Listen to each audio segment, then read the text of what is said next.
বিশ্বজিৎ দৈমাৰী কিন্তু আমাৰ সকলো টিমে তেতিয়া কৈ দিলে আপোনালোকে এনেকুৱা ক'ব নালাগে।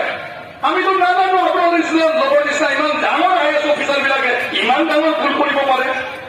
আমিতো নাজানো, আমিতো ৰাজ্য বিচাৰিছো।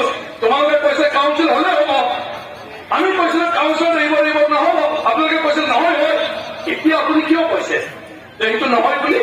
সেইটোতো আপোনাৰ কাম, আন্দোলনকাৰীৰ কাম নহয়। গতিকে আমাক দি দিলে হ'ল কিয় লিখি পালে। আৰু যদি ভুল কৰিছে আপুনি ভুল কৰিছে আৰু তাৰ কাৰণে আপুনি দোষী। আপোনাৰ কাৰণে আজি গোটেই বুজাপৰা গোটেই শান্তি আজি বিঘ্নিত হব খুজিছে। গতিকে চৰকাৰৰ মাজে সময় সেইবোৰ কথা হৈ যায় সৃষ্টিত।